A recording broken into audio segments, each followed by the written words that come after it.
ladies and gentlemen. I hope everybody's enjoying their dinner or perhaps dessert. We're going to begin our program in about 10 minutes, so you may want to take this opportunity to use the restroom ahead of the program between now and when we begin, if you are so inclined. Once again, we'll get started in about 10 minutes from now.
Good evening, ladies and gentlemen.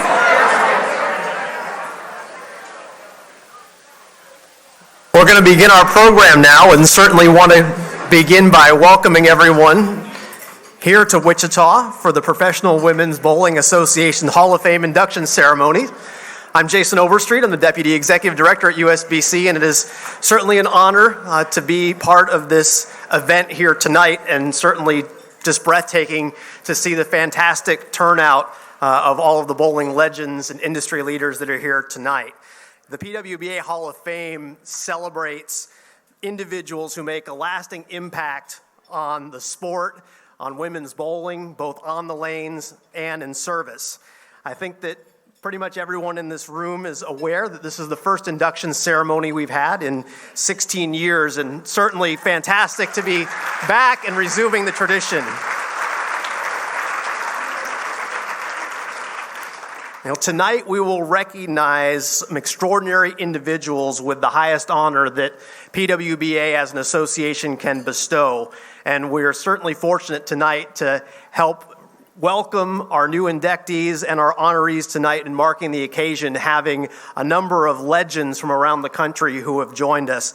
Several PWBA Hall of Famers are here, and we would like to recognize them as they've shared in this occasion. So please join me in welcoming our PWBA Hall of Famers who are here tonight. We'd like to ask that each of them please stand and be recognized as we introduce them. First, inducted as a pioneer, she has 3 professional titles and was the first woman to average over 200 for 8 consecutive seasons. Please welcome Doris Coburn.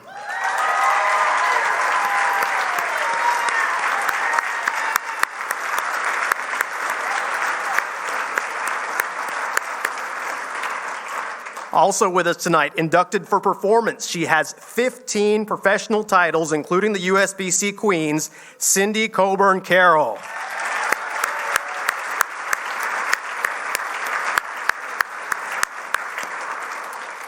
Inducted for performance, she has 13 professional titles, including 2 U.S. Open titles, Pat Costello.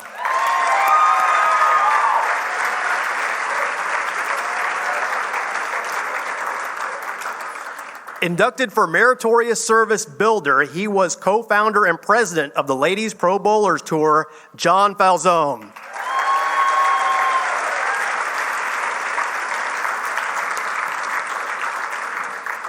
Inducted for performance, she has 10 professional titles and was the first amateur woman to win a professional title, Vesma Grinfields.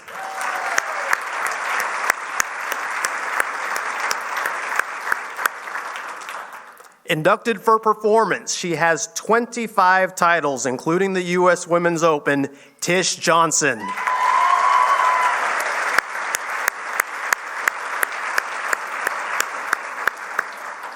Inducted for performance, she has 16 professional titles, including 2 U.S. Women's Open titles, Dana Miller-Mackey.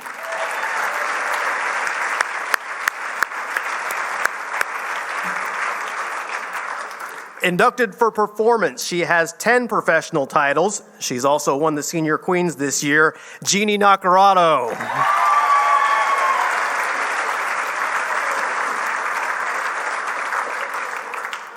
Inducted for performance, she has 15 professional titles, including the U.S. Women's Open, Lori Nichols.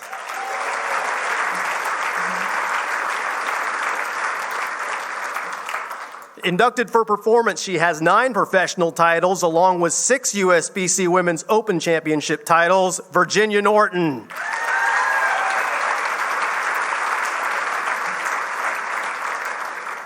Inducted for performance, she has 17 titles, including the U.S. Women's Open, Robin Romeo.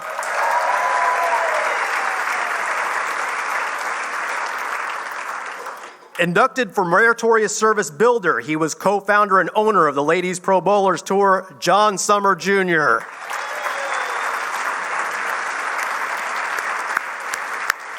Let's have another big round of applause for all of these legendary Hall of Famers who are with us tonight. Thank you so much for joining us.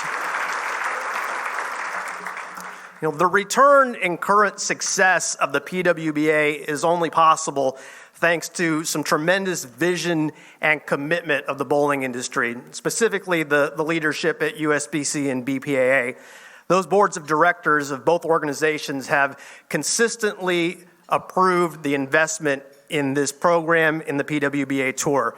And of course, the staffs of both organizations have then worked passionately to deliver on the concept so that the players could perform and provide this marvelous stage for the sport of bowling and turn the rejuvenated, reborn PWBA Tour into the vast exposure that it's provided today for the entire industry. I'd like to welcome up to the podium a person who was arguably the genesis for this. He helped develop the model and built the industry coalition that helped make it happen. And I can tell you he has been a relentless supporter for the PWBA and a rallier of our entire IBC campus team out in the field. Please welcome up to the stage Executive Director of BPAA, Frank DeSocio.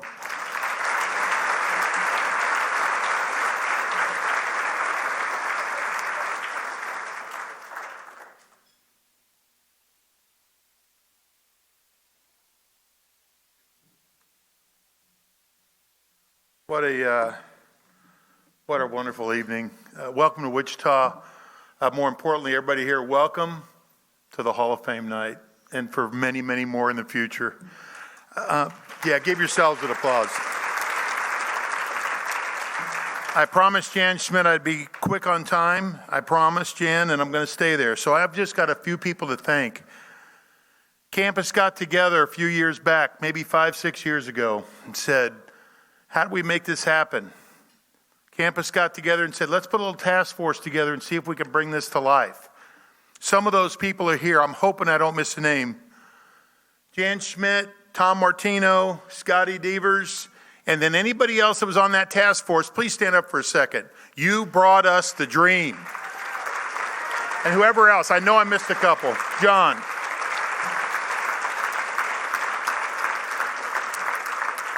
And after that, we had to go to a couple of boards to get some funding. I asked Tommy Martino to stand up. He was president of BPAA at that time. Tommy, thank you for you and your leadership of the BPA board and the continued participation with the tour. We thank you.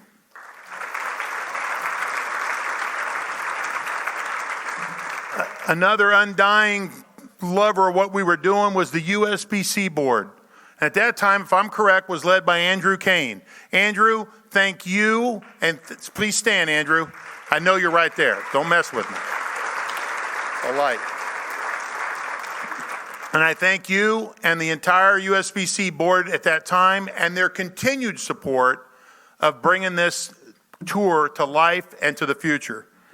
And the one that we always all forget about, who are constantly taxed for everything, and that's the manufacturers of the ball companies in this great industry. And I know I saw Rob out here. I know Billy's here. If you guys could just stand up for a second also, because it doesn't happen without you. We don't get there. So anybody with any of the ball manufacturers, please stand up for a minute. Please. Please.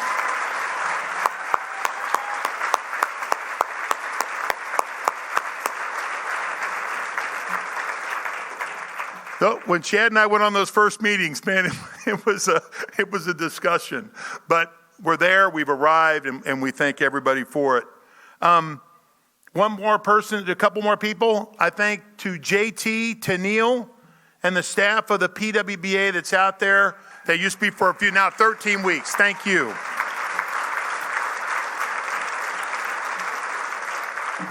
More importantly, this is your guys' night.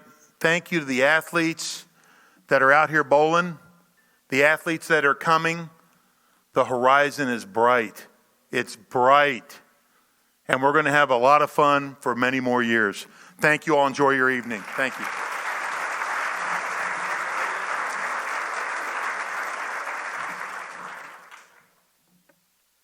Thanks, Frank. There's certainly no doubt that the new PWBA Tour has energized the bowling world and captivated a new generation of bowling fans.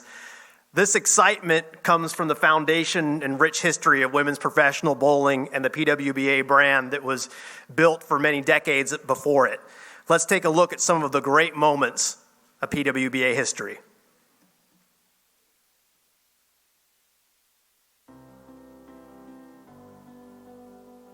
Professional women's bowling has been around since 1960, when the great Marion Ladewig captured the inaugural PWBA championships. By 1965, it had grown to 10 events, and over the next 2 decades, produced a number of popular stars through television. She needs a strike. It looks good. It looks good. You got the devil. You talk about clutch bowling. You talk about pressure. By the mid-1980s, the tour had grown to more than 20 events a year, and another generation of stars graced TV screens throughout the country.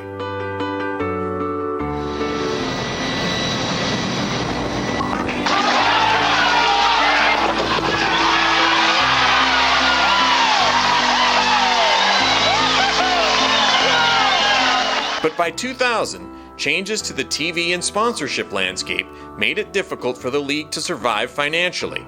And in spite of the tremendous efforts of many dedicated individuals, the tour ceased operations in 2003, leaving an entire generation of young women without a place to regularly compete. Tonight we bridge the past to the present and look ahead to the future.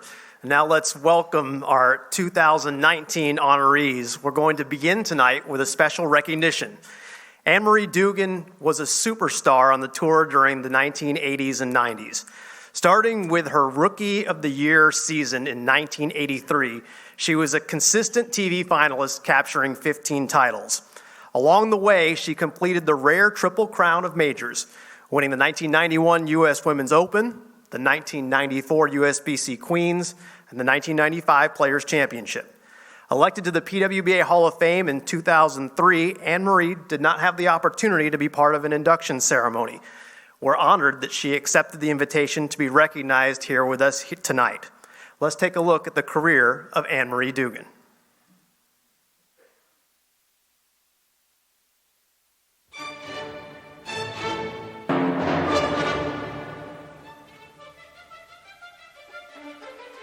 Anne-Marie Dugan started bowling a little later than most professionals, at the age of 16. But because of her tremendous athleticism, she was a PWBA champion a few short years later, when she won the Houston Open in her first event. I started bowling when I was 16. I come from a really big family. I have 5 sisters and no brothers, and a very athletic father, so played sports my whole life. She was a consistent winner throughout the 80s, but she really kicked her game into high gear in the 1990s. Good shot. Plenty of room. Beautiful shot for Anne-Marie Dugan. She won her first major in 1991 at the U.S. Women's Open. And just as she has done all night long, she's come up with a strike when she needed it. Anne-Marie Dugan from La Habra, California. And it was in my home, basically my hometown, it was at Fountain Valley, which I grew up 15 minutes from there, had bowled there many times. And I think that was a huge breakthrough for me that really made me believe that, that I was, I could be in the category as some of the people that I looked up to. In 1994, she captured the USBC Queens, as well as PWBA Player of the Year honors. How about 5 in a row?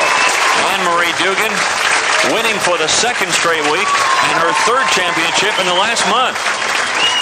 The following year, she completed the PWBA Triple Crown when she won the Samstown Hammer Players Championship. More than enough. That strike gave her a title. Her 13th overall, her second of the year.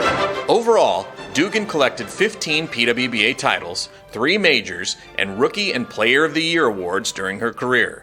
She was known among experts and her peers as one of the most athletic and intense competitors the tour has ever seen. I just am so happy that the tour is back because it is something that's needed. It's a piece of the puzzle of bowling, I believe, to help grow our sport and give young women an opportunity to, show their talent and get the things out of bowling that some of us were able to get back in the day.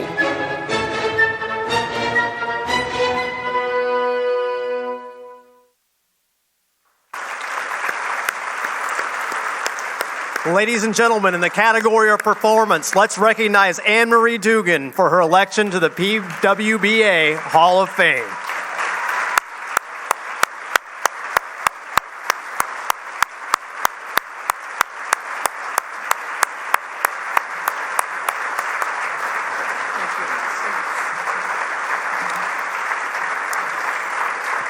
Woo. Well, thank you for that emotional journey that I just took. Not to mention, I don't really like to watch myself, but to see the ones before me and the people I looked up to, and it's just so awesome that the PWBA is back. I'm so happy. I first off would like to thank Chad and Tennille and the other people that Frank DeSocia spoke about, because this has been a little bit of a quick turnaround for me to be up here and speaking on these behalfs. But the USBC and the BPAA and all the people who have brought this together, thank you, thank you, thank you. And I really want to thank them for giving me this opportunity. 2003 was a long time ago. So I had to dig deep to remember. But I just have a few people I want to thank. And the memory isn't always the same, is it? I can look at my table and I know that's true. Because I'm sitting with some of my idols and the people that I watched, and I know that we maybe remember it differently or whatever. We had a great ride. I mean, it was a great ride. But I would love to thank all of the people that helped me get there, because it's not just you. You don't think about that while you're doing it, but there are so many people involved in your journey. And first off, I'd like to start out with my family. And the first, I'd have to watch that video. It was so emotional, and now I'm really emotional. And I have to thank my dad, who a lot of you in this room knew my dad and knew how important bowling was to him and how important I was to him. And he's not here anymore, but I had a great dad. He had a fantastic life. He died a couple years ago at 94, so we should all be so lucky. And he is the person that first told me that I could bowl. My parents bowled, my mother bowled. My dad told me I could bowl. And he said to me, he goes, if you really like this and you work at it, you could be really good. And that was his belief. And he never told me about anything else about that. I played sports. I was decent at everything, but he never said that to me. And he had said that to some of my other sisters, and they were really good. And when he told me that, I believed him. And when I believed him, I worked hard. And I worked at it, and we bowled all the time, and I would meet him every day after work and practice and practice and practice. And then, lo and behold, it happened. I became a pro bowler. I was fortunate enough to win tournaments. I met great friends along the way, and I would never change a thing. So thank you for all of you who were my friends and my competitors and the people I looked up to. And I grew up in a great bowling area, Southern California, and all my California ladies. People tell me now, you're from Oklahoma? I go, well, yeah, but I'm from California, because that's where my family is from and my friends. And I have my Oklahoma friends that I love as well. But the next person I need to thank is my mom. A lot of you don't know my mom as much because she wasn't as involved in traveling with me as my father. But I really probably get my bowling ability from my mother. She bowled in the WWPB, which was the Western Women Professional Bowlers Association, which was a great tournament organization back in the 70s, 80s, and 90s. If you didn't get your entry in, like right when the entry came out, you didn't get in when my mom bowled. And she didn't win, but she was competitive, and she bowled a couple 300 games. And I see Cindy, and I'm so fortunate that Cindy's sitting there with her mom. My mom has 2 300 games, and I have, I don't know how many. And so we also have multiple 300 games, and I share that with Cindy Carroll and her mom, and I think it's awesome. And so if your moms bowl, get them to bowl so you can be that way too. So that's a pretty little tidbit on my mom. My mom's been a little bit sick, so if you can just say a little prayer for her. She's getting better. She's on the mend. She had pneumonia, and she's doing great. So I get that from her. But also my family, my sisters, I mention them often. I'm blessed. I have 5 sisters. We're close as can be. They always kept me grounded because even though I had success on the PWBA, when I came home, I was P4. I have 3 older sisters and 2 younger sisters. So I am P4. My maiden name is Pike, P4. So I know where my place is. They kept me humble. It didn't matter if I won. I still had to do what I had to do to survive with 5 sisters. But they're awesome. I love them. I'm going to play a golf tournament with my sister Debbie, my oldest sister. I'm going to kick her butt. But, hopefully we'll win. And that is a good thing. Thirdly, as far as my family goes, is my husband. He's not here tonight. I FaceTime with some friends, some dear friends, and I met my husband out on tour, and he changed my life. I had ability. I did okay. I would make cuts. I won a couple tournaments, but when I met my husband and we had our whirlwind courting, and I met my husband on September 15th. We were married on October 19th. And we're still married. Okay, so that's a good thing. Yes. I wasn't going to waste any time, I guess. But, I was 27. You live the life of a tour player. It's not the same as it is now. We were out there 6-8 weeks at a time, maybe a little longer sometimes. So we weren't at home, and I didn't have my friends at home that I was around all the time. And I met my husband, and he married me, and I was ready. I thought I would quit. I really thought I would end up quitting, having a family, and settling down, and life was good. But he said to me one day, he said, why don't we rent our house out, get a motorhome, and travel around and bowl. He goes, I don't want us to be 70 years old, sitting on our rocking chairs, wondering how good could you have been. He goes, I want you to, if you'll do this with me and treat your sport like an Olympic athlete treats their sport and really just give it your all, let's do it. And I said, okay. Because I love to bowl. I didn't really realize that he was going to work me that hard. Oh my gosh, really? You mean I have to eat right and I have to exercise and I have to bowl every day? And I have to do what you tell me? Oh. That could be rough, but you know what? It worked. It really worked out good for us, and I don't think I would be standing up here if it wasn't for him. And he always tells me, he goes, it's your night, you did it, but I don't think I could have done it without him. And lastly, in my family who I need to thank are I said I would like to, when I was with my husband, I wanted to stay home and have kids. I was never fortunate to have children of my own. But when I married my husband, he had 2 kids. They were 6-year-old twins. It was a little intimidating when I met them. And I just have to thank them for the sacrifice they made and the sacrifice Pat made for him to be out on tour with us, because that takes away from your family and you can't be there. And my stepkids are awesome. My daughter is in her 2nd year as residency. She's going to be a doctor. So in 2 years, she'll be full-fledged. And my stepson works at Churchill Downs for Kentucky Derby, so I'm going there next year.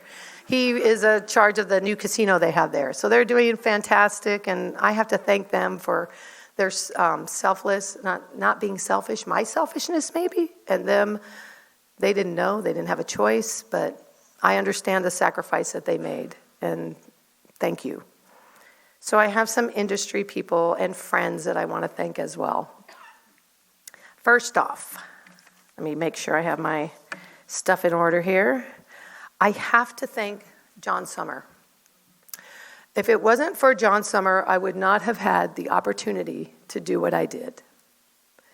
You gave so much, and I know you loved women's bowling and believed in it, and I thank you from the bottom of my heart, because I wouldn't be standing here if it wasn't for you. Thank you. I also want to thank John Falzone, because I know you loved it just as much. And I thank you for everything you did. And thank you, both of you, so much for the Rockford connection. Thank you. Because if it wasn't for them, we didn't have it. Bill Vint was another one that was out there with us weekly. And he covered us, and he did.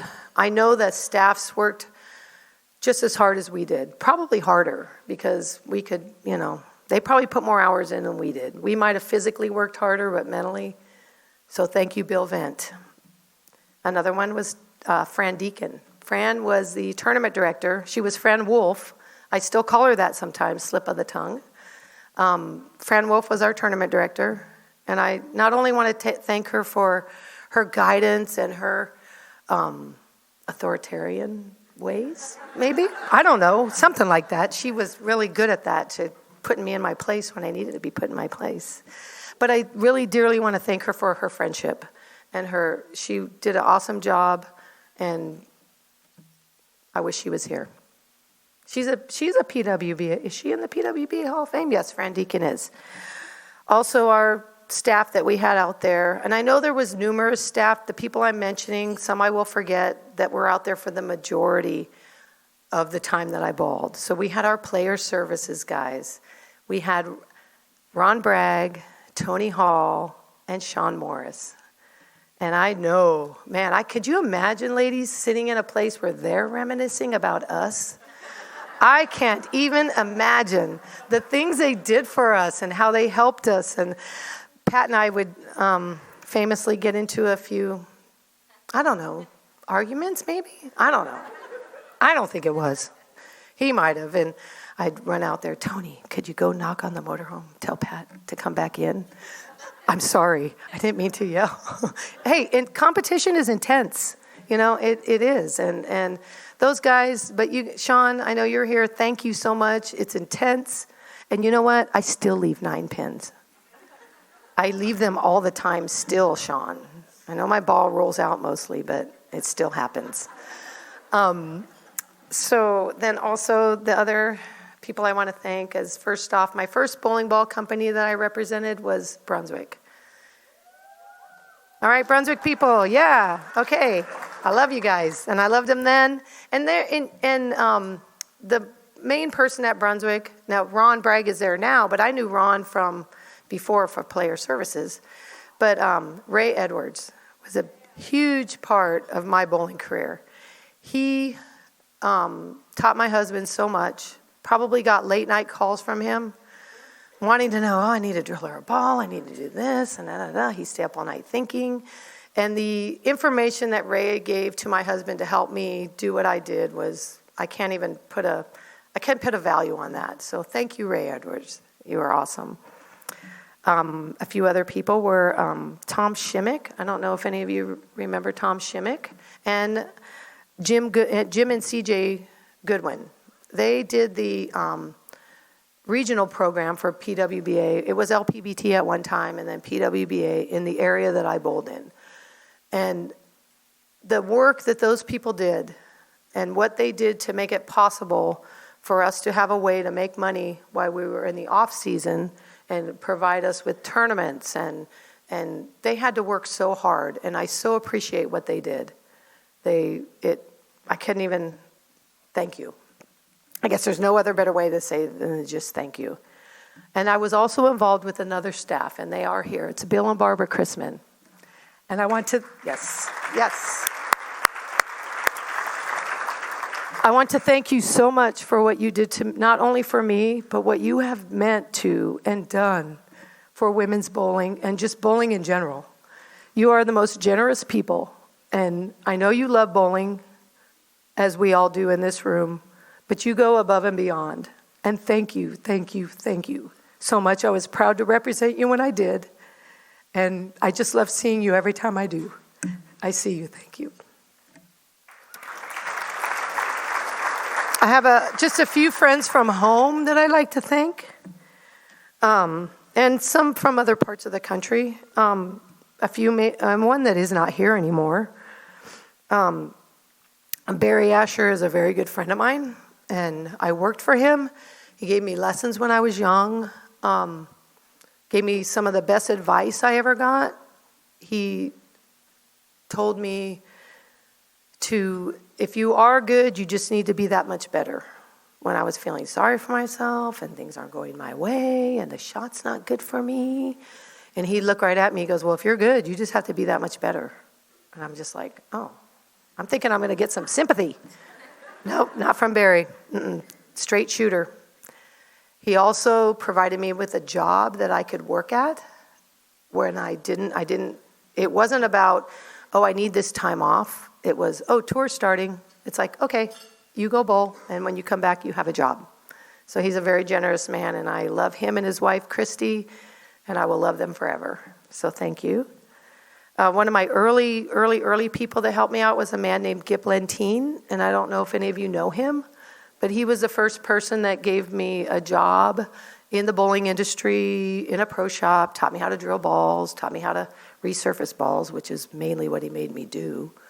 So when I opened my pro shop, I told my husband I would not open it unless I have a bowling ball resurfacer.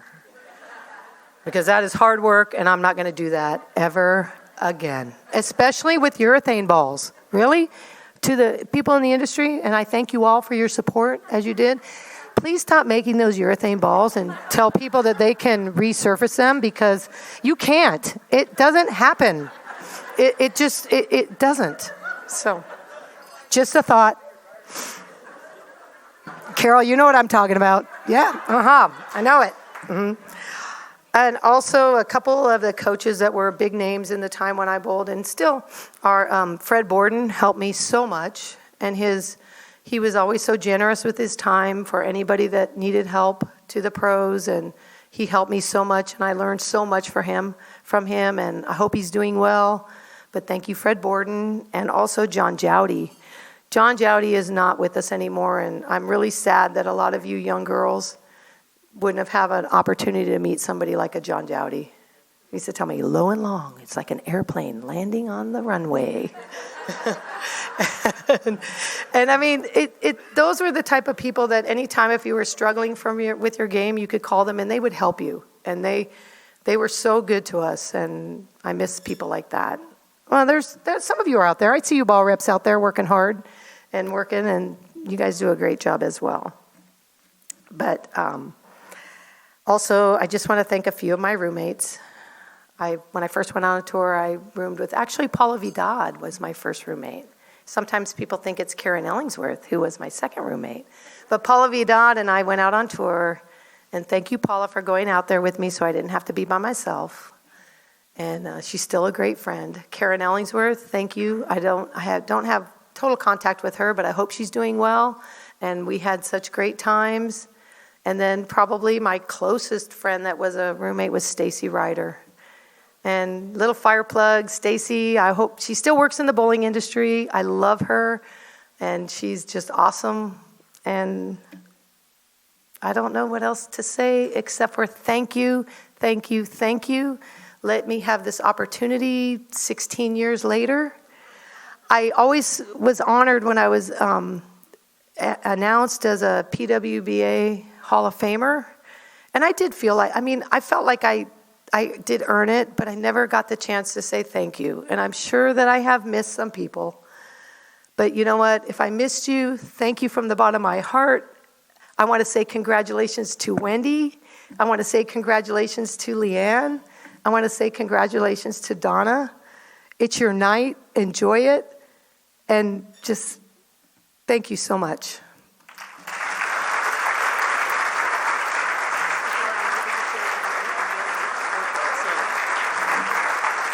Anne Marie, I want to ask you to stick around on stage for a moment. I also want to invite up Tennille Milligan, who is Director of Tour Operations for PWBA.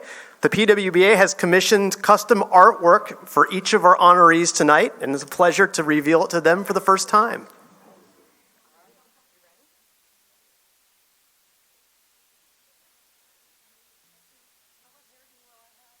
I hope it's this one.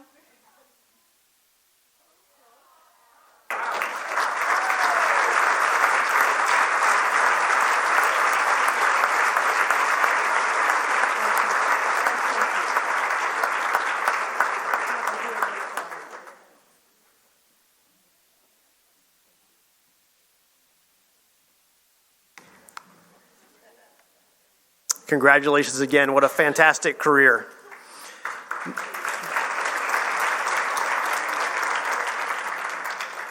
Now for our 2019 inductees. The Meritorious Service Builder nominees must demonstrate their work has advanced PWBA as an organization in a meaningful way. Now, that at face value is a pretty high bar to reach, but Donna Connors has certainly done that, and her impact is far deeper. She founded a mixed doubles event that intersects the top professional men and women in an annual showcase tournament. It's become a can't-miss event for athletes on both the PBA and PWBA tours. This alone could be Hall of Fame worthy, but the way Donna has done it is her amazing legacy. The packed, star-studded field for the Striking Against Breast Cancer mixed doubles event isn't sold out every year because of prize money. The driving force behind the event's growth is philanthropy and women's health, coming together as bowlers for something much bigger. Let's take a look at the Hall of Fame career of Donna Connors.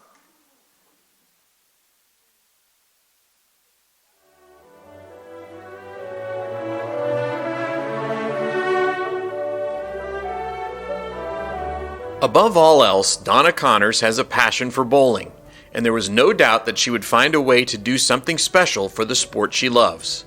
I bowled every weekend, and I ended up landing a really good job.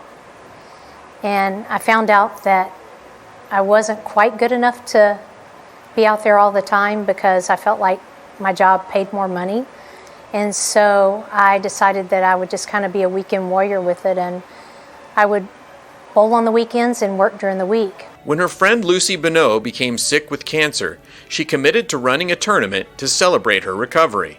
But Bonneau would soon succumb to the disease, and Connors went forward with her plans to run a tournament in her honor. She died in 1999. So in 2000, I started the first event. The event has sold out every year and has become arguably the most popular event for high-level men and women bowlers as part of both the PBA and PWBA tours.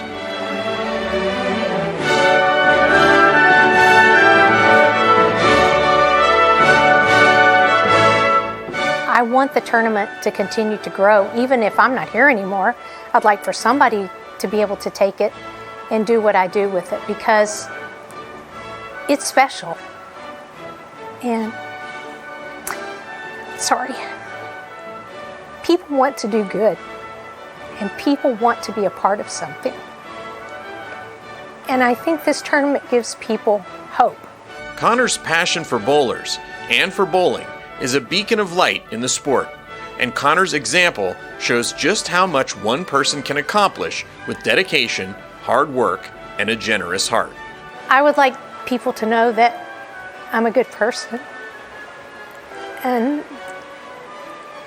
that I love bowling, and it has been my life. Ladies and gentlemen, please join us as we welcome Donna Connors into the PWBA Hall of Fame.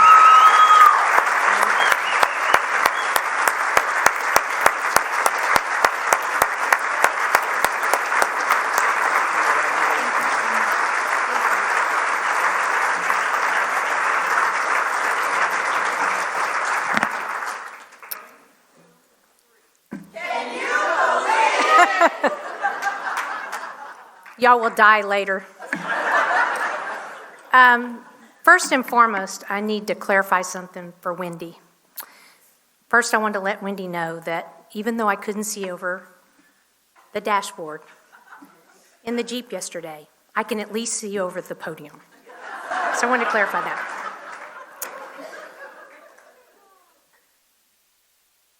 I would like to thank, well, first and foremost, I would like to congratulate Leanne and Wendy.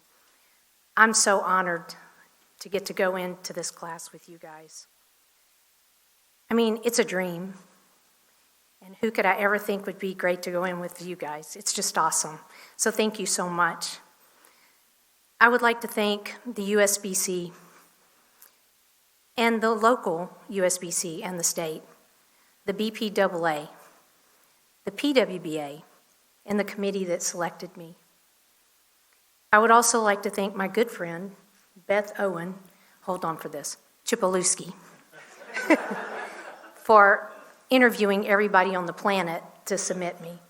I love you. Thank you so much. To Carol Norman, who literally connected so many dots and introduced me to so many people that I would have never met in this industry. And I thank you so much for that. Sorry. Thanks to all the sponsors that have supported me all these years. Storm Bowling Products, High Five Gear, Kegel, and who makes me a new lane machine every year for my event. And I am so thankful for that. To Jack Bevelheimer, and these guys are people that have donated a lot of money to my event and want nothing in return from it. They're outside the industry and they just love bowling. We have a guy we call the secret agent man because he doesn't want to give his name out, but he donates a lot of money in the tournament, and he's in the building 4 straight days watching the tournament. Device Inserts and Cecil Scarborough for everything he's done. He's done a lot to help us, and many, many more sponsors. I would like to thank my great team for putting up with me all these years. Whew. Anne Marie, this is terrible. To Carol Norman, and to Liz Johnson, and to Robin Romeo, and Jeannie Weenie Nacarado. I love you guys. To Pat Costello for coming in and supporting my event every year and working side by side with me. It's so awesome. To Connie Cotton, who for all the years she gave her love to this event, I thank you so much in heaven. This is a tough one. Thanks to my family for all the support when I didn't show up to family functions for bowling. And if anybody knows anything about Italian families, it's okay for them to talk about you, but nobody else better. 20 years ago, when I started this journey with the PWBA, I owe a special thanks to Jim Goodwin and CJ for all their hard work. To my team that has passion, just like I do, Jim Welch, who literally came to work for Diet Dr. Pepper's. Phil Perry, who came for work for a fifth of Crown. Scott Britton, who comes to work for Papacitos Food. And Lisa Lee and Kathy Nelson and Carlene Reynolds for Starbucks. And thank God for Starbucks. I love you guys. Thank you for everything. To all the volunteers that have taken their time out of their busy days, and there's a lot of them in this room, to help this event succeed, I thank you. The PBA and Tom Clark and Kirk Von Kruger for seeing a value in giving me a national title is just awesome. And to Chad Murphy, I don't really know where he is in this room, but thanks for giving me a national title for the players when the PWBA came back. They deserve it, and they deserve more. You know, without the players, I don't have a pro-am, and without the pro-am, I don't have a charity. These players, and they're in this room right now, every one of them work hard the weekends that the tournament is there from Thursday to Sunday. They give it all, and they lay it all out. And I couldn't do it without them. I mean, they're just amazing, and I am so proud of all of you.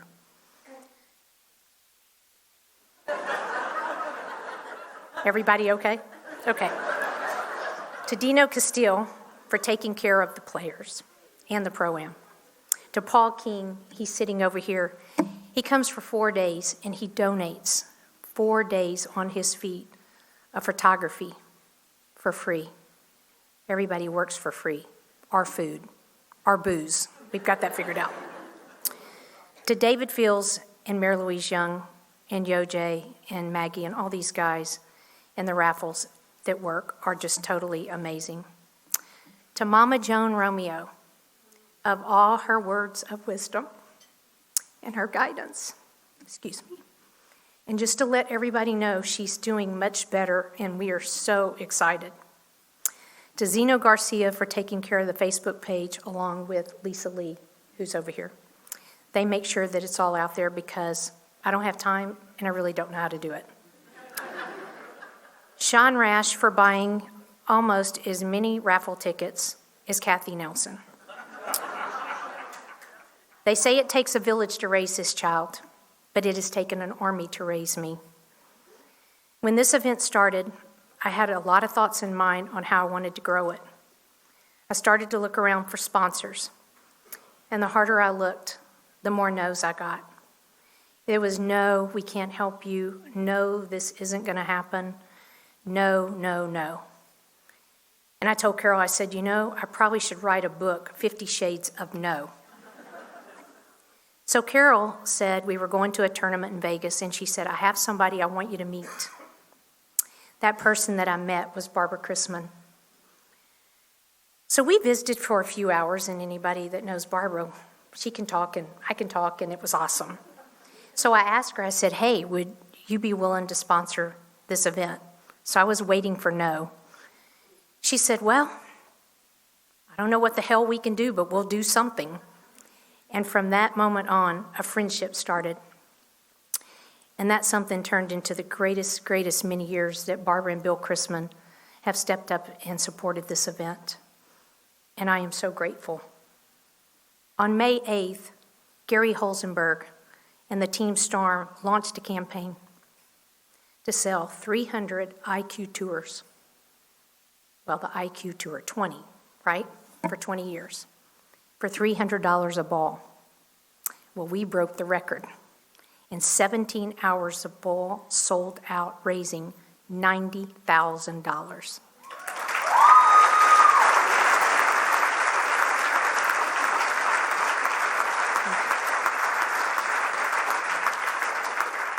Okay, so this is the absolute beautiful story of this.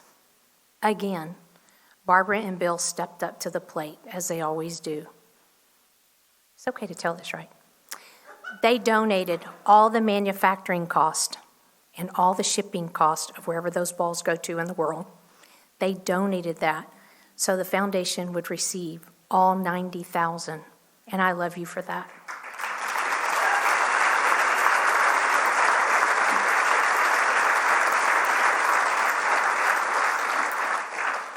So I would like to say thank you for this most awesome night. And I have to leave you with this. Okay, here we go. The cure is real. Can you believe? Thank you so much.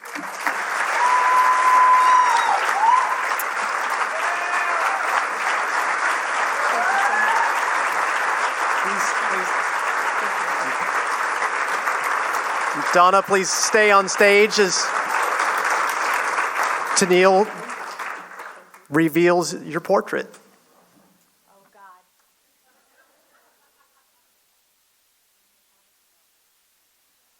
Oh, no, you didn't. Holy God. Oh.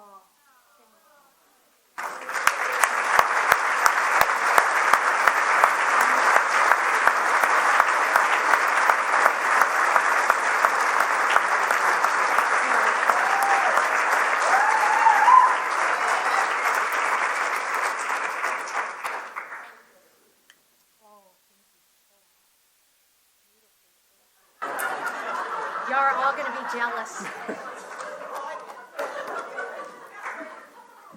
Thank you again.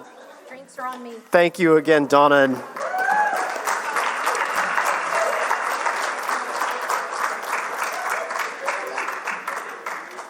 congratulations, and on behalf of all of us in bowling, thank you, Donna, for all that you've given.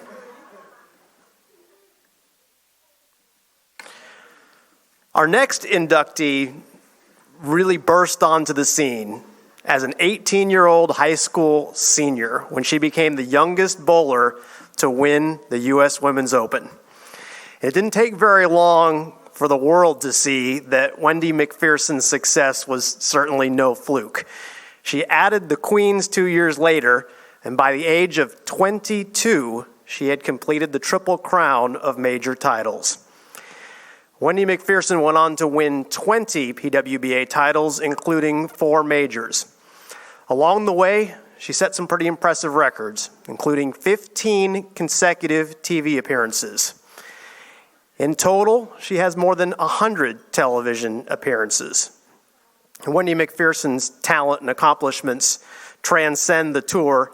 She's also won 10 professional titles in Japan and became the only woman to win singles at the USBC Open Championships when she shot 8-12 in 2006. Let's take a look at the remarkable Hall of Fame career of Wendy McPherson.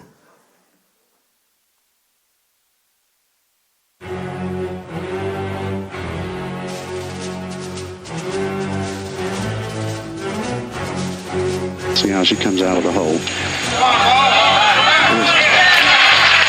So the 18-year-old amateur from Walnut Creek, California, opens up with the strike. This is her first career pro tournament. Wendy McPherson was still in high school when she won her first PWBA title, and that early confidence was bad news for the rest of her tour competitors for many years to come. All day. Why change now? The ball's up. She's getting a standing ovation by the crowd here at Gage Center Bowl. It was the best thing that could have happened to me, winning at an early age. You have to learn how to win. You have to believe you can win. And right away I won. I wanted to win. At that point, it's like I want to win every tournament. McPherson was an extremely versatile player who was able to compete on any condition. But her greatest skill was likely her uncanny ability to strike in the 10th frame with the title on the line. Rifles it right up the track, and there's the shot that's going to clinch the championship. I love the way my heart beat when I needed to strike. And the more it beat and the more nervous, excited I needed it, the better I threw it. In 1990, she became the youngest woman ever to win the PWBA Triple Crown, adding the Samstown Invitational title to her already impressive resume and kicking off a decade that she would eventually own. McPherson closed out the 90s by winning PWBA Player of the Year 4 times in 5 seasons. No other player has won the award more than 3 times. She set the single-season earnings record in 1997, taking home more than $165,000 for the year. She was also named Bowler of the Decade by Bowler's Journal in 2000. She continued her bowling career on Japan's Professional Women's Tour, earning 10 JPBA titles over 6 seasons, and capturing a 10 million yen bonus for rolling a televised perfect game in 2010.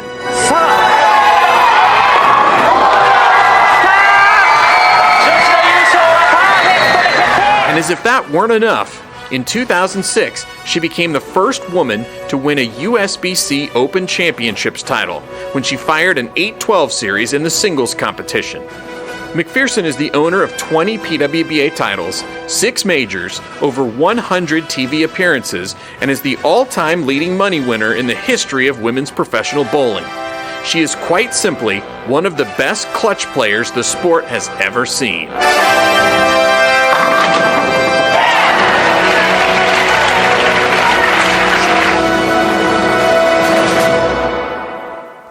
Ladies and gentlemen, please join us in welcoming Wendy McPherson to the PWBA Hall of Fame.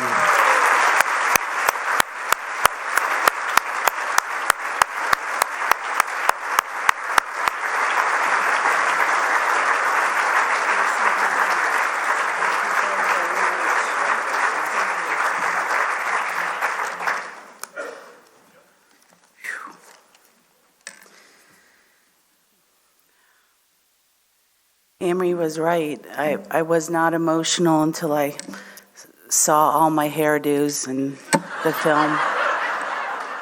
It really bothers me. I didn't know what to... What's that? Thank you. Well, first off, I'd like to say good evening. I'd like to first thank the USBC for keeping the PWBA alive. And by doing so, this evening became possible. When our tour ended in 2003, tonight's party was only a dream. Thank you to the PWBA Hall of Fame Committee for selecting me, and a huge congratulations goes out to Leanne Holsenberg and Donna Connors on their selection and induction into this year's PWBA Hall of Fame. I'm honored to have competed against you both and also to call you both my friends. Congratulations.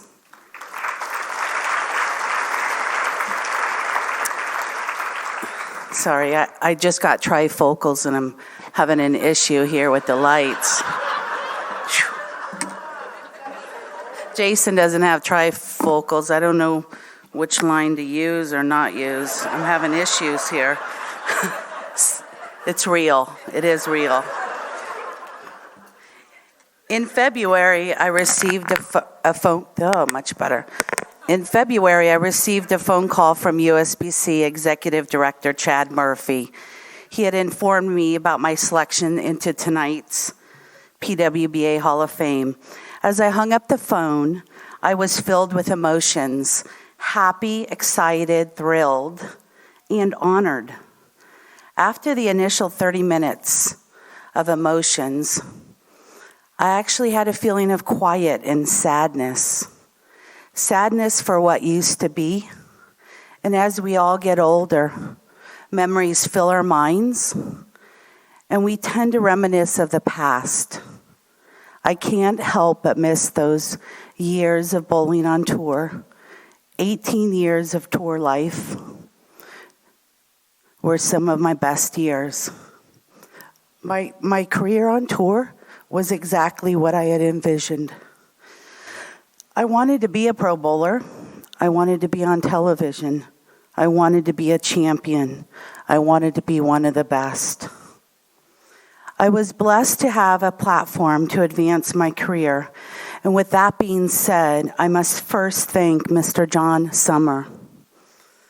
Mr. Summer provided myself and all of the other ladies on tour an avenue to create our career. Thank you, John, for your passion and love of women's bowling.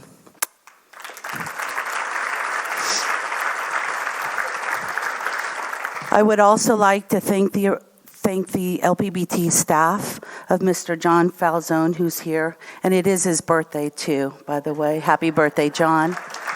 Mr. John Falzone, along with Fran Wolf Deacon and Bill Vint. It's interesting, Anne Marie spoke of exactly my speech was very similar to Anne Marie's here. Great memories. Yeah. As I begin my thank yous to everyone, I must first say that I'm a firm believer that we all achieve our best with the support of a team. I had so many people play a part in my success. I was introduced to the LPBT in 1983 from my junior coach, Pat Costello. I accompanied her to a tournament in Dallas just to watch. I was hooked. She is the reason I bowled and won the 1986 U.S. Open, which did begin my career. Pat, I did beat you on the TV show. And ex-proprietor, Mr. Rex Haney is down here, and it's an absolute thrill to see you, Rex, 33 years later. He was a proprietor of Gage Bowl, where I beat you, yeah. Okay. But Pat, thank you for your time to introduce this punky teenager to the LPBT PWBA. Sam Baca has been my coach for my entire career. He and I have always been great together. He taught me technique, along with patience and the fact that it takes many years before you're no longer a rookie. I am honored to call him my coach, my friend, and my mentor. And it is with love that I say thank you, Sam, for everything. Friends are forever. At least I would like to think so. I would like to say thank you to each and every friend that I have made while competing on tour. Thank you for your friendship, friendship, camaraderie, and congratulations that was given to myself throughout the years from you all. Thank you for being here tonight to celebrate the return of this PWBA Hall of Fame. It is a fact that I had some of the wildest, weirdest, supportive, awesome, coolest, and downright best roommates throughout the years. I call them all adjectives. One word to describe them all is friends, capitalized.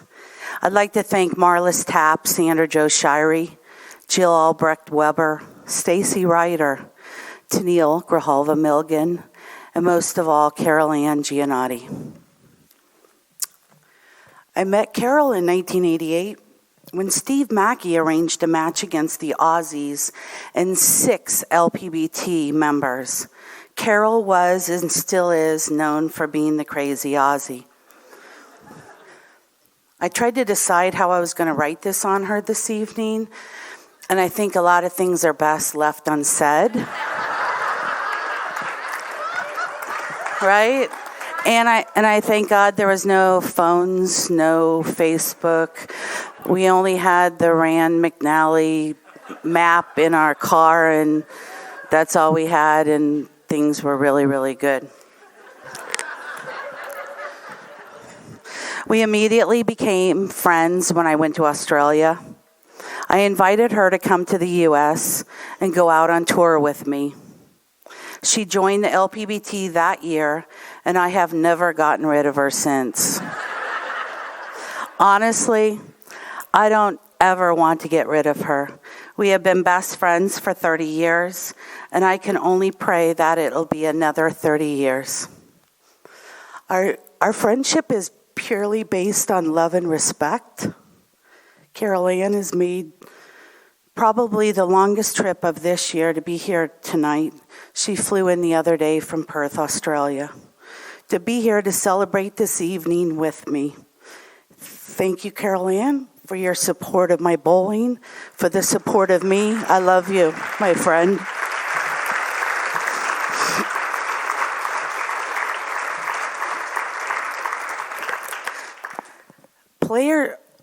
Again, Amory spoke of this, but player services was always a thankless job. I must thank everyone involved in making sure our bowling balls were drilled, transported, and we, the players, were taken care of. Sean Morris is here tonight, and I would like to thank you for your years of advice and suggestions on drillings and lane play. You always made a difference in my final finishes week to week. Thank you for being there to celebrate again, my friend. You will always hold a piece of my heart. I would also like to thank Ron Bragg, Tony Hall, Scott McLaughlin, and Chris Schlemmer. They were at one point part of the player services with us out on tour. I was fortunate to sign with Columbia 300 in 1995 until 2013. I would like to say a great big thank you to Connie Smoot. She was my boss. And her continued support of women's bowling. I definitely know that my teamwork with Columbia made a difference in my career.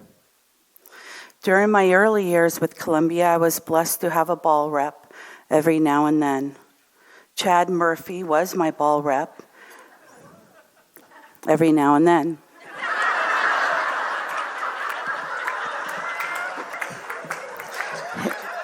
He's the only one that I've ever known that has helped me with my bowling balls and drew blood on himself and quit, and he walked out the door. And my great friend Carol Giannotti helped me with my bowling ball. So, Chad, thank you. I always appreciated the suggestions. Some I loved, some I hated. But all in all, I think we made an awesome team. And I do send my love to you, Chad, for all the years and help. Thank you. Throughout my career, I did actually have some downtime at home. And during my downtime, I contacted Brad Edelman with High Roller Inc. and asked him if I could come and worked the January and July high roller mega bucks tournaments. I loved it. I continue to do so for decades. Wow, it sounds old. In 2014, I informed Brad that I could no longer work for him due to the fact that I needed to get a full-time job after I finished with Japan. They kicked me out of Japan, and I needed to, at that point, get a full-time job. So Brad did offer me a full-time position with High Roller as Director of Promotions. Over the past 5 years, I have been learning the other side of bowling, running tournaments. We now have thousands of bowlers coming to our tournaments. We mostly run military tournaments. And if I can help anyone here this evening bowl any of our tournaments, please call me. Why not? I'll help you out. And with pride, I think we are the best. I must acknowledge Brad Edelman and Chet Henser as two of the greatest, biggest supporters of my career throughout all the years. And in life, and I hope you all feel the same, my father was one of the greatest men I had ever met. I hope you all feel the same about your dad. Brad Edelman and Chet Henser are both two of the greatest, along with my father and a few other people that are some of the greatest men I've ever met in my life. In 2013, I signed with Storm and was blessed to be part of this year's inaugural Hall of Fame staff. I think that's pretty cool. Even though my competitive bowling is significantly less, I am involved in other things with Storm's matchmakers, clinics, Hall of Fame extravaganzas, and everyday talking of equipment and bowling with customers of our tournaments. Bill and Barb Chrisman, thank you both for your love of the sport of bowling and bringing Storm in as a sponsor to so many events worldwide. Bowling is definitely better off having you two be part of it. Thank you.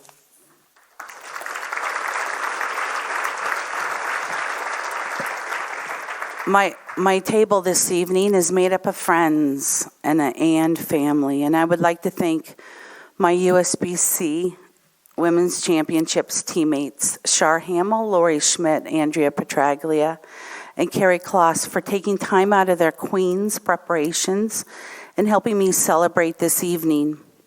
I'd like to wish a good luck to Lori and first-timer Queen's entrant, Andrea Petraglia, and the upcoming Queens. Make Vegas proud, you guys, okay? My husband, Nick Papanos, is here this evening. In March of this year, we celebrated 30 years of marriage.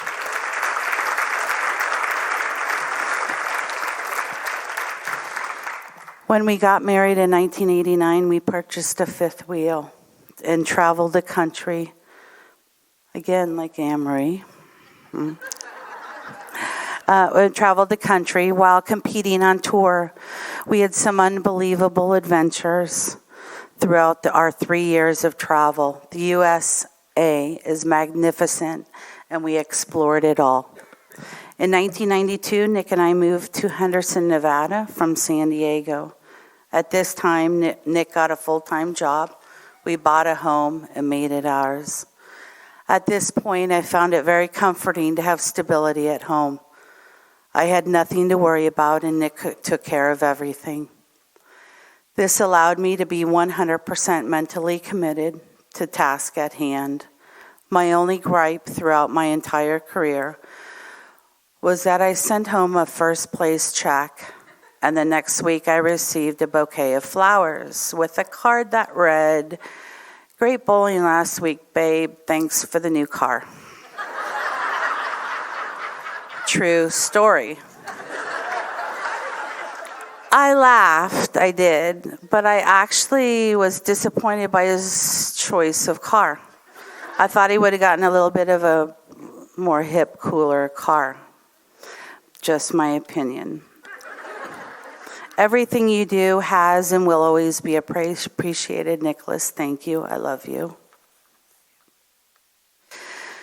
My one and only niece was born while I was on tour. We never bowled in tour, ever, ever, ever, except June of 1997. Kendall was born in June of 1997. I missed her birth, but was present to watch her graduate from the Naval Nuclear Power Training Command in Goose Creek, South Carolina a few months ago. I can't be more proud of her and her wife, Elizabeth. They are absolutely going to rock this world. My sister Blair, and as always, all active duty, all military, we pray for them all, always. My sister Blair is missing this evening. She is an RN and was unable to get days off to come celebrate tonight. Blair has always been one of my number one supporters. Back in the day when people wrote cards, Blair sent me a card a week while I was on tour. Blair was and still is one of my rocks. I absolutely love you, sister. In 2006, my sister and I became orphans. Not a day goes by that I don't think about my mom and dad. My mom and dad are the reason I am here today. I am who I am because of them. They supported everything I chose to do in life. I only wish they could have been here with me tonight. But who knows? Powers from above are strong sometimes. Maybe they played a role in me getting one more strike. I look to the skies to see them smiling down on me. I hope I have made them proud. I am optimistic with the revival of the PWBA a few years back, and I hope and pray that things continue to grow for women's bowling. My wish is for each and every athlete out here this evening to be standing here one day like I am and be inducted into the PWBA Hall of Fame. Peace be with you all. Safe travels home until we meet again. Thank you.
Congratulations again, Wendy McPherson.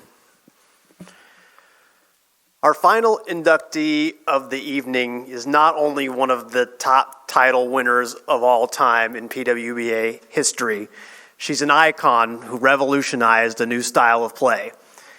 Leanne Holsenberg has 27 PWBA titles, third most all time. And her success spans across 4 decades as she captured her first title in 1987 and her most recent major, the U.S. Women's Open, in 2011. And I think it's safe to say that she's still got it going pretty strong as Leanne shot 300 at the Women's Championships earlier today.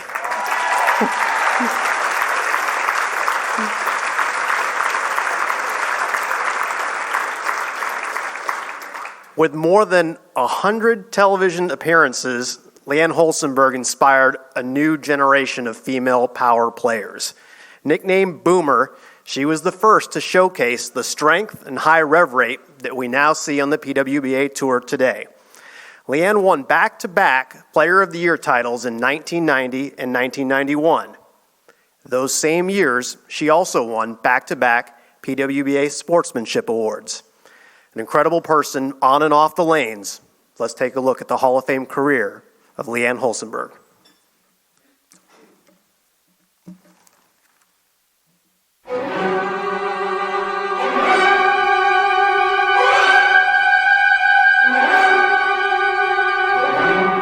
Leanne Holzenberg represents a huge evolutionary step in the history of women's bowling, ushering in the power game in much the same way Mark Roth did for the men. When Holzenberg came on the scene in 1987, no one had seen a player in the women's game who could hook the ball and destroy the pins like her. You're getting the ball way out, and oh my gosh. I was kind of just instinctive. Like I always had that. I always had like a big drift left. I always was the kid who hooked it a little bit. I enjoyed watching Mark Roth bowl when I was a little kid bowler. They came to the area in our town, like Alameda, PWBA on Saturday. We used to always go bowl the Pro-Am and everything. And Mark Roth's wife said, Mark, that girl hooks it more than you do. But she also knew how to win, taking home 7 titles in her first 3 seasons and earning the nickname Boomer. Boy, that ball hits hard, doesn't it? It sure does. By 1990, she had established herself as the best in the world and became the first to earn back-to-back PWBA Player of the Year honors. Oh, good shot. Oh my, just absolutely picture perfect. A professional shot for Leanne Barrett. She also proved that nice gals do not necessarily finish last, earning the Robbie Sportsmanship Award during both of her Player of the Year seasons. That's when I knew that I really had the respect of my peers and the fellow bowlers and my friends, because most of the time the bowler of the year is not going to win the Robbie Award. So to win that in the same year was pretty cool for me. She continued to shine as one of the best players in the world throughout the 90s and won yet another Player of the Year award in 2002. 8 years after the tour ceased operations, she added one more win at the U.S. Women's Open for her 27th title, which ranks her 3rd all-time in PWBA history. There's your champion.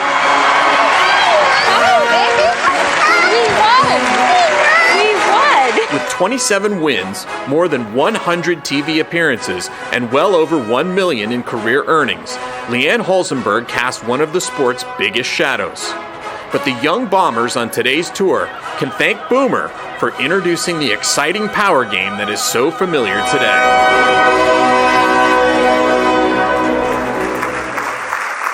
Ladies and gentlemen, please welcome Leanne Holzenberg into the PWBA Hall of Fame.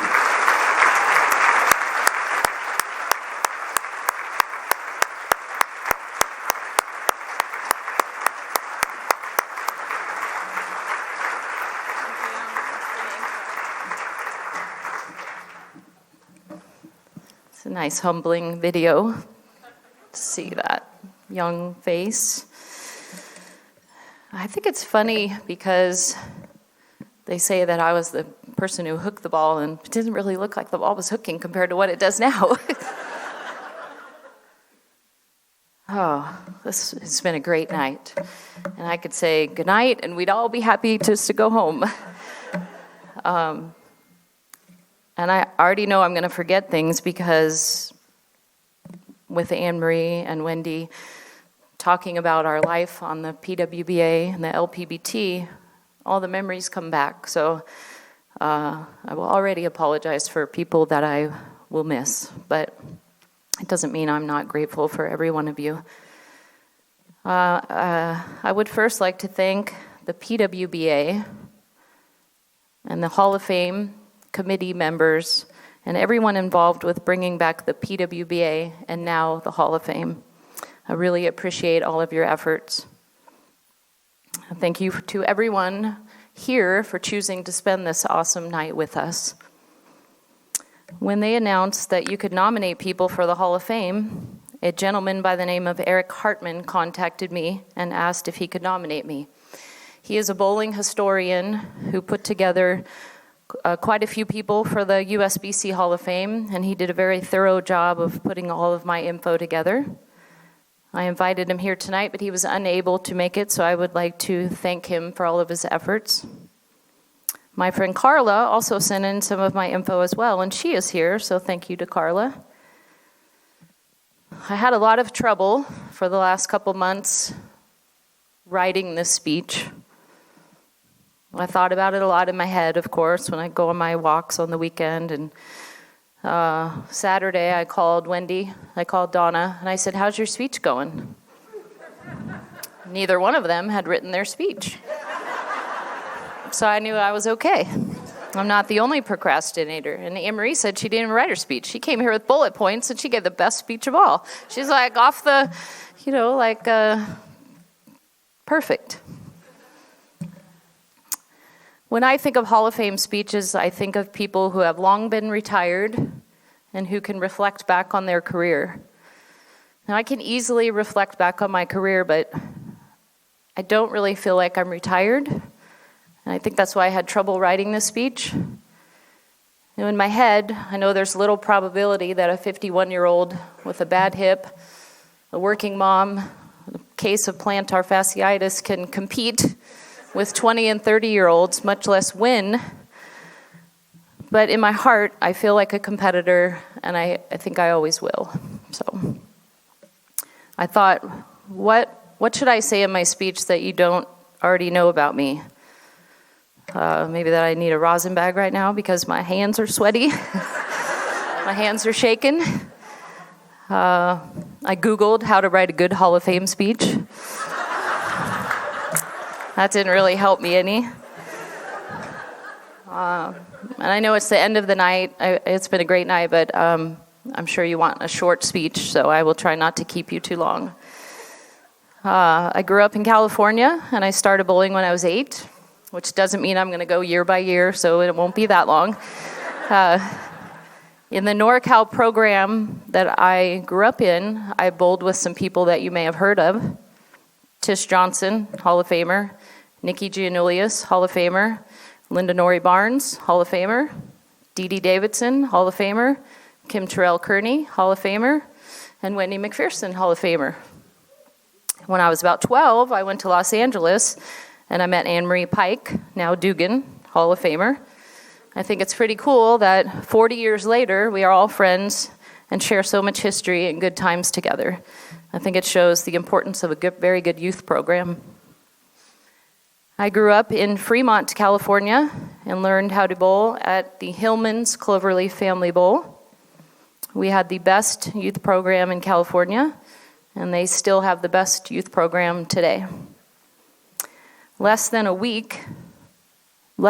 week after it was announced that I was elected into the PWBA Hall of Fame, I received 2 cards in the mail.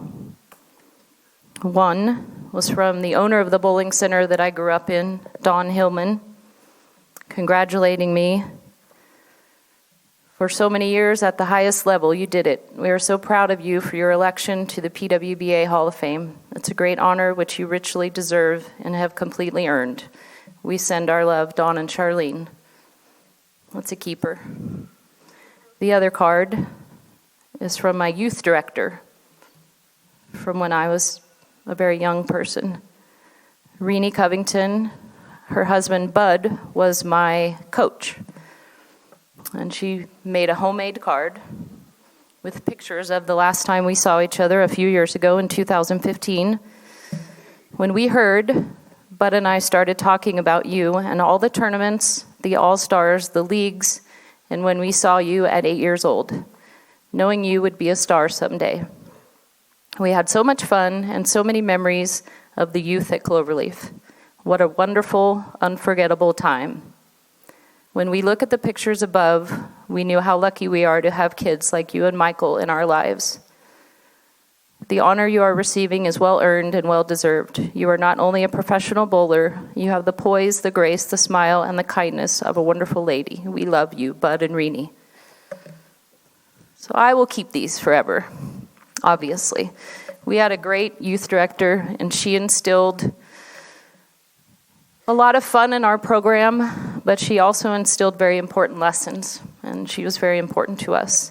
Don Hillman was also very important to us. He was one of the reasons that Wendy, Carol, and Kim and I were invited to go bowl in Japan. So thank you to Don Hillman. Another great lesson I learned in my childhood was from my mom, who was here tonight. I was bowling bad in league probably when I was 10 or 11. I'm not sure how old I was. I was bowling very bad, and I kicked the ball return on the way back. Kicked it. And she walked right down into the settee, grabbed me by my ear, and took me home, right in the middle of league. And I don't think I've ever kicked the ball return again. So thank you, Mom, for the life lesson. It didn't feel like it at the time, but it sure shaped my attitude and helped me win a couple sportsmanship awards.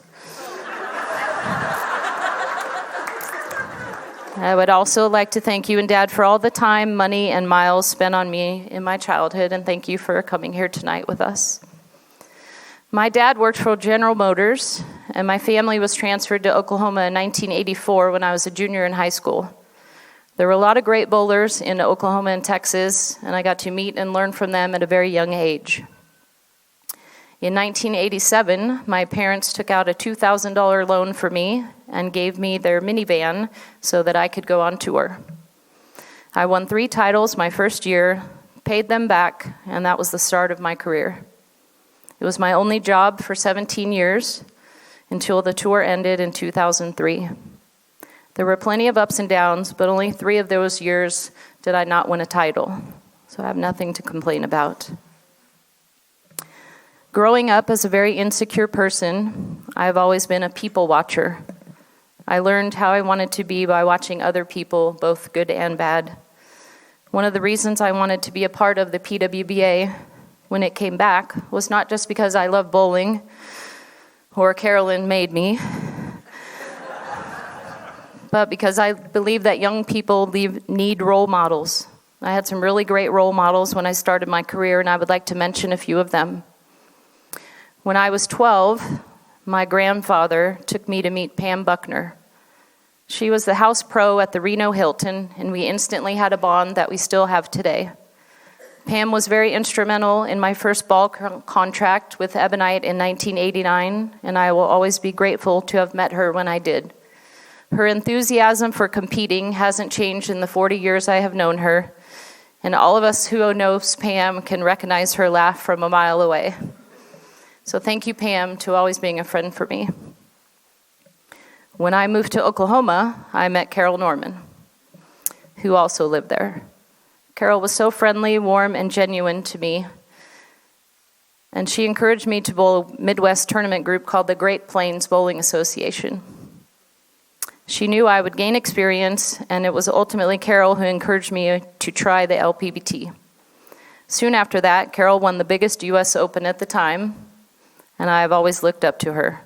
Happy to have Carol as a dear friend today who can share the same outlook on this crazy life that I do. Jeannie Nakarado was one of my first roommates on tour, and Jeannie taught me all the thoughtful ways to be a professional.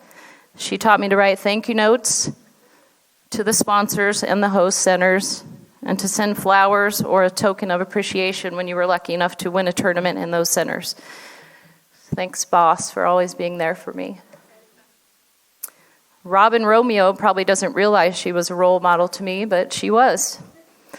Robin was the most humble, yet fiercest competitor we had out on tour. At one time, I think Robin made every cut for 4 years in a row, like every cut. And back then, that was like 24 tournaments a year. So I mean, like, she was amazing. She was always respectful and gracious, win or lose. The only thing I really have to hold against Robin was her retirement party. It was my worst hangover ever. It was the best party, though. The person I always wanted to be like was Nikki Giannoulias. She was the power player when I first came out on tour, but she was a smooth power player. She was intense, quiet, and a focused champion who I loved watching bowl. She was so meticulous. It was so awesome for me when I became friends with her and her roommate Elaine because I admired them so much. They became 2 of my best friends on tour, and I will treasure all the moments we had together. Towards the end of our tour, I traveled with Kim Terrell. Now, we had known each other a long time since we started on tour, but began traveling together the last few years. Kim taught me how to be a better person. We had many long drives in between tournaments where we would talk, listen to music, complain, and sort out each other's problems. She taught me how to look at things from other people's perspectives, which is sometimes not an easy thing to do. She is a person who always does the right thing, even when she doesn't want to. She has always been there for me and was my maid of honor at my wedding, and now her and her husband Eric are Barrett's godparents. I did learn something important from someone I admired but had never met, and that was Joe Montana. I'm a faithful 49er fan, and I love Joe Montana. One time, I saw on the news that he was signing autographs at a toy store in San Francisco. They showed him as he was signing autographs, and he wasn't even looking at the children. It was so disappointing, but a nice reminder halfway through my career to make sure and look at the person who's asking you for your autograph and thank them. There were a lot of people who contributed to my career that I would like to thank. First and foremost is John Summer. Thank you, John, for everything you've done for all of us ladies. There was a lot of sacrifices that you made, but we are all very grateful to you. And also to you, John Falzone. Thank you for all your time and efforts as well. And all the staff that we had, and I can't name everybody. We had a few tournament directors, Fran Wolf, Rock Solid, a lot of staff, and Bill Vint, and all of our staff, and a lot of hard work, just echoing what Wendy and Anne-Marie said. Pam Buckner and Jeannie Nakarada were very instrumental in me signing my first pro staff agreement in 1989.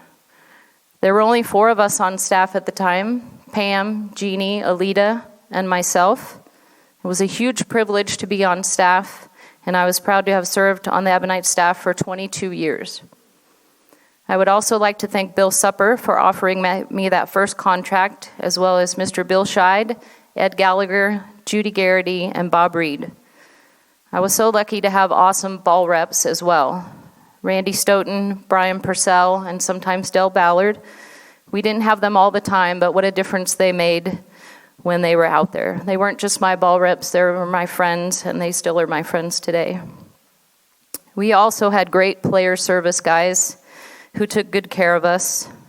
Tony Hall, Ron Bragg, Sean Morris, Scotty, and Chris Schlemmer. Chris Schlemmer is now my coworker at Storm and my occasional doggy sitter when we travel. And I can't believe we have all known each other for as long as we have. Did you know, for all of you ladies out here on the new PWBA, that Kathy Wadka was one of the starters of the PWBA truck? So we have another reason to love Kathy Wadka.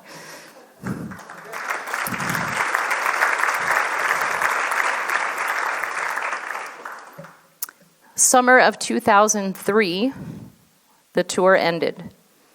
I think we all knew it was coming, but didn't really believe it when it happened. I was totally devastated, pretty scared, didn't know what I was going to do. I got a job working for Steve Cook's Bowling Supply, where I traveled visiting around pro shops in the Northwest. But you know how they say everything happens for a reason? And sometimes you really don't know what that reason is till afterwards. In December, of 2003, my dad became very ill and was hospitalized in Sacramento.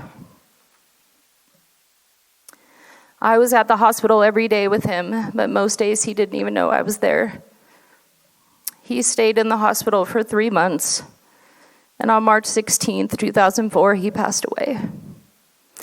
And now my life really couldn't have gotten any worse than it was. The lowest of the low. And I lost my career, and I lost my dad.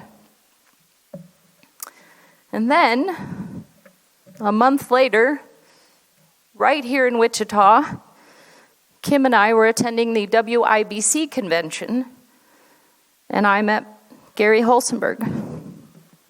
A group of us, Gary, myself, Kim Terrell, and my sweet Marcy Williams friend, went to Carrabba's for dinner.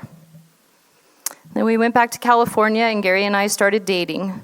And I actually had time for dating. No bowling to get in the way, no trips to take away from a relationship, and things were looking up. all the years traveling on tour, a lot of them by myself, I would be driving around the towns, seeing all the families, yearning for a family life, and I never really expected to have a chance at it. And we got married in 2007 and then had Barrett in 2009, and everything seemed to be turning out just fine. In 2008, I was elected to the USBC Hall of Fame.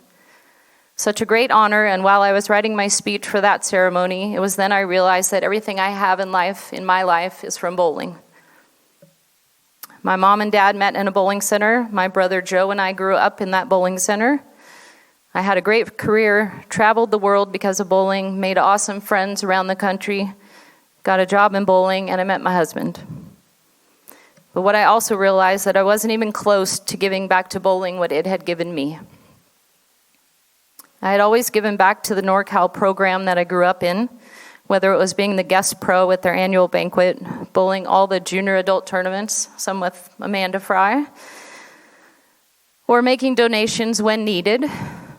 But in 2011, my longtime friend Mike Hillman and I decided to start a monthly tournament club for kids because they really didn't have anything at the time. We started the Youth Bowlers Tour in 2011, and after 7.5 years of events, we have awarded $330,000 to the NorCal Bowlers while never taking a penny for ourselves.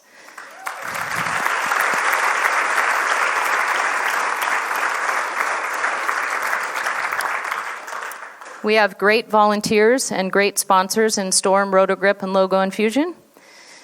After 2 years of having YBTs, I moved away from California and was not able to be there each month. So Mike does most of the work while I do what I can. And I would like to thank him for all that he does to keep our Giving Back project going, and he knows that I am always there in spirit. And just like the YBTs, I don't really do things for the money. I do them because it's the right thing to do. And that's the same way I feel about the companies that I represented. I represent companies that I believe in and have the same values as I do. I was one of the first lady staffers to join the Turbo Grip staff, along with Anne Marie and Dana Miller-Mackey. I admire the Bernhardt family for the way they give back to the sport of bowling and support many great things like the Bowling Hall of Fame. Thanks to Dave and Lori and everyone at Turbo for allowing me to represent your brand all these years. Logo Infusion hasn't been in the bowling industry all that long, but boy have they made a huge commitment to giving back to the sport. I'm so lucky to wear their logo, partner with them in our Storm Youth Championships, and even luckier to call Ken and Kathy my friends. Thank you, Kathy, for coming here tonight. Love you guys.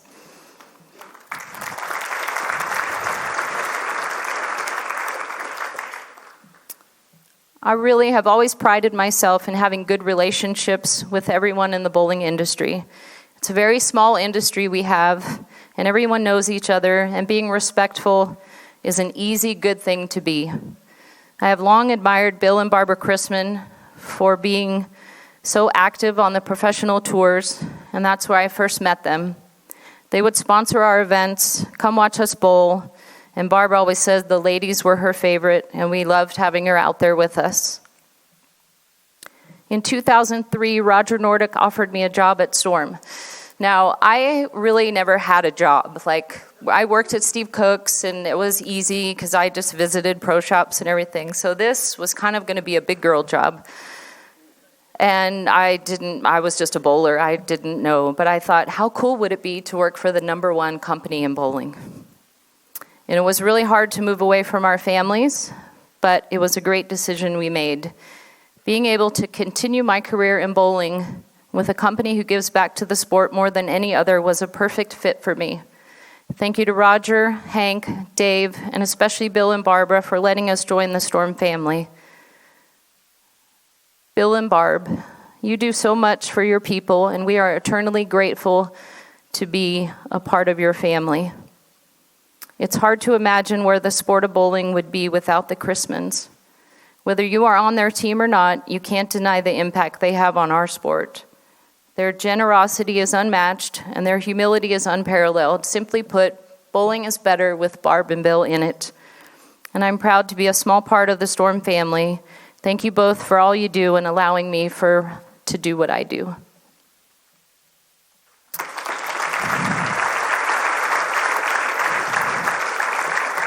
I'm almost done. Oh, really? 2 more pages. That's it. That's good. 20 years ago, when I was in the middle of my career, I never thought that I would have it all. A great career, awesome friends, travel the world, and still be lucky enough to have a family and do all the things I missed through the years of being on the road. My husband, Gary, is so supportive of my bowling and still has all the confidence in me even when I don't. He's a great father, and he and Barrett are fine without me. They love when I leave.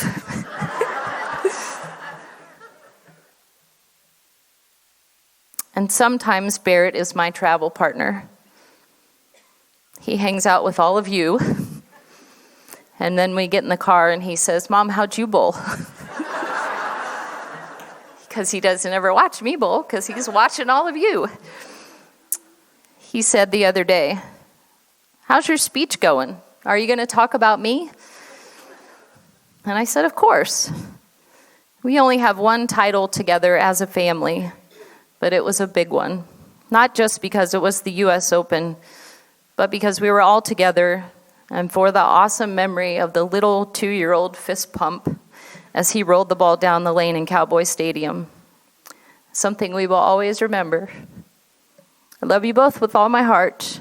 No tournament win means more than you two."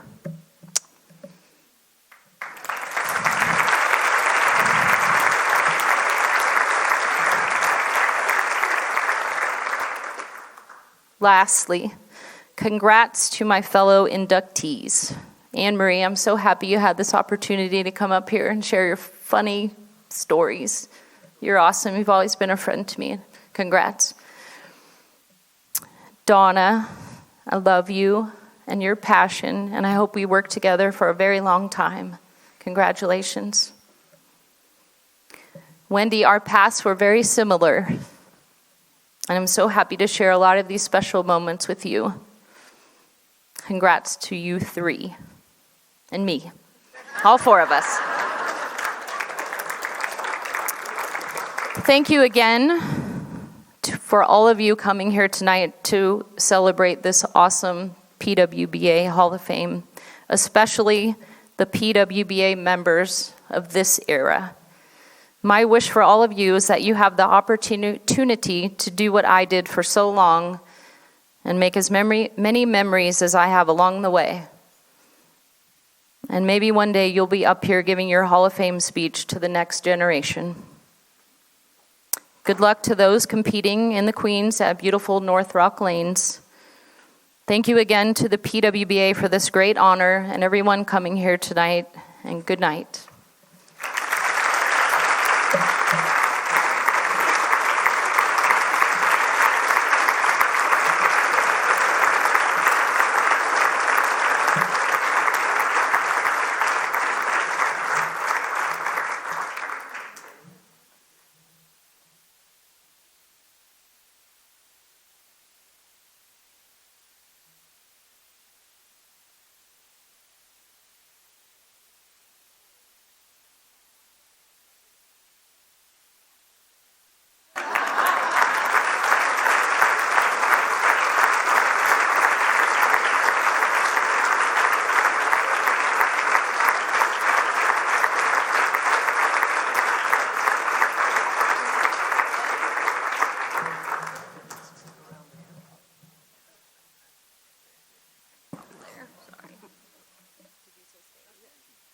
Congratulations, Leanne, and please stay on the stage. And I'd like to invite our other honorees up to the stage as well so we can have a photo with all of the honorees for tonight here together. I'd like our professional photographers to please join us. But Anne-Marie, Wendy, Donna, please come up to the stage.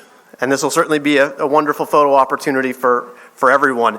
As our honorees make their way to the stage, I would also like to recognize someone who's been very important in this program tonight.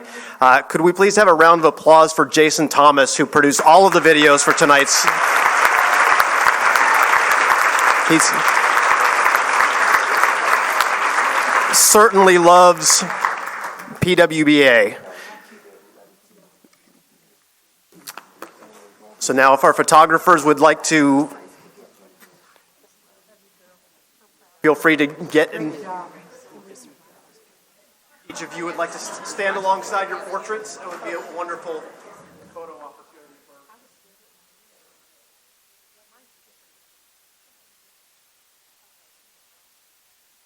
Let's hear it again for all of our honorees.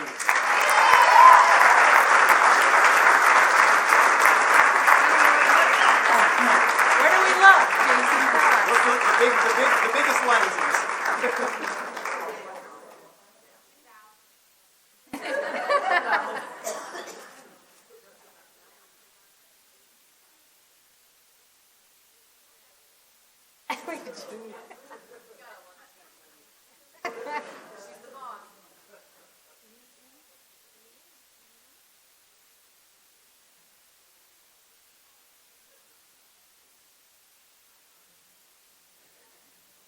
Now, if you would just stay for one moment as the final element of our program as we close tonight, I would like to invite all of the PWBA Hall of Famers that are in attendance tonight to please join us on the stage for a group photo to celebrate as the past meets the present and we look ahead to the future. So, thank you all for attending our PWBA induction ceremony tonight. It's been a pleasure to have you with us, and we certainly look forward to continuing the tradition next year. Take care.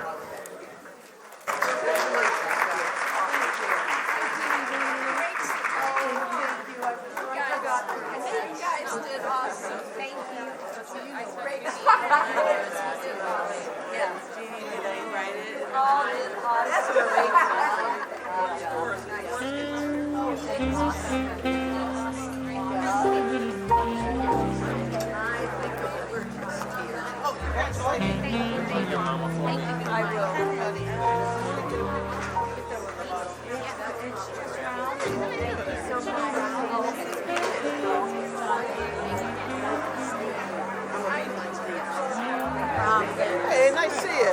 Happy birthday.